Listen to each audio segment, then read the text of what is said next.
Alicia, you know I'm going to tell the story about the first time we met. It was my very first Stigma Council event as executive director. We were presenting the winners of our logo contest, along with amazing campaign designs from students across the state.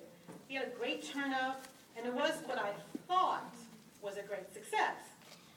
After the program ended, an amazing woman came running through the guests, right up to me and said, "Why aren't you going to do anything about mental health and children?"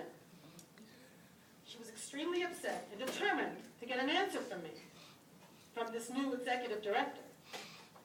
I knew instantly that only a sincere response would suffice, and I also knew that this woman was going to be a great friend and a champion for our efforts. Now, almost 4.5 years later, I can say that I was absolutely and completely right about Alicia Stevenson. If you've ever had the opportunity to see Alicia speak, then haven't had the opportunity, then I encourage you to find a way to do so.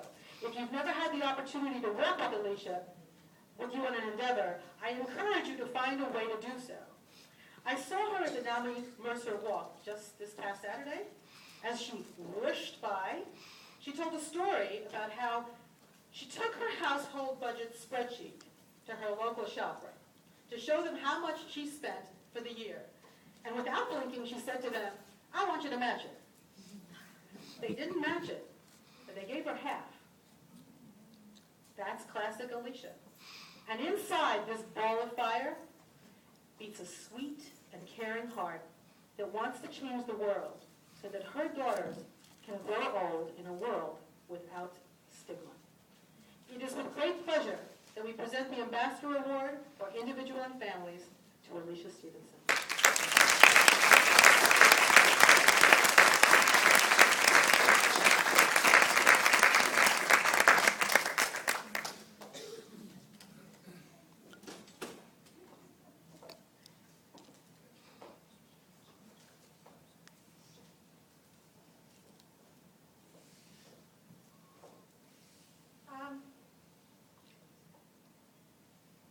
I am never at a loss for words. Maureen, I can totally get you there.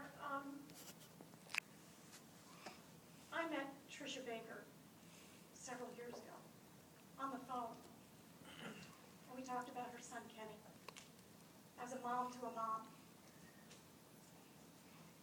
And it wasn't until after Kenny died that I actually met Tricia. And I realized how amazing it is that this powerhouse, in spite of this horrible and tremendous loss, was a force to be reckoned with. Tricia and Kurt and Caitlin don't take no for an answer. You go, girlfriend. I knew instantaneously, God bless you, where's Caitlin? Get up, girlfriend. I knew when Caitlin came up with the idea of air attitudes in reverse, didn't I tell you right away, this is going to be national. So you'll all be aware that in a couple of years when you're all talking about New Jersey started this movement for air, it was Caitlin Baker's idea to reverse the stigma for mental illness. I got involved in this because my husband and I have two of the most amazing young ladies.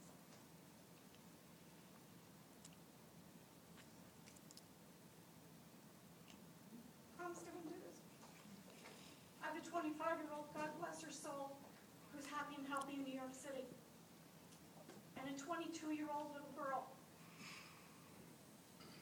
When she was 3 years old, I remember her carefree, jumping on mom's white couches while videographer Daddy was oblivious to the fact that they were mommy's white couches, watched proudly and watched her dance and videotaped her and said, "Watch me groove."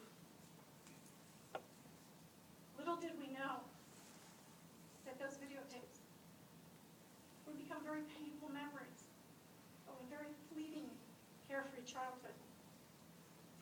She spent almost 20 years struggling with severe mental illness. And when I listened to the guy from La Jolie talk about looking in the mirror, Nicole hasn't looked in the mirror in over 6 years without the lights turned off and a towel over the window. She gets up every day and for her to keep hoping and to keep dreaming.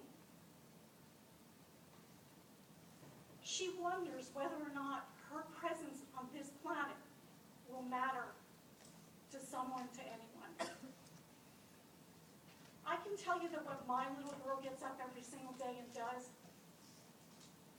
she moves invisible mountains that most human beings can't see, and she does it, and she perseveres, and she gets up every day.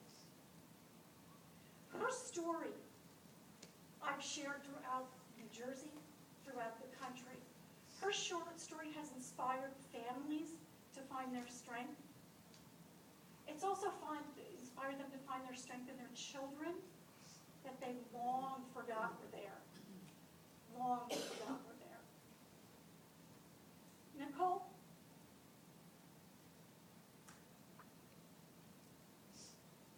You matter. All of our loved ones matter. That's the story of true courage and true strength. This award doesn't really belong to me. It belongs to everyone who gets up every single day and still hopes and still dreams in spite of insurmountable obstacles. So this award really goes to my daughter, Nicole.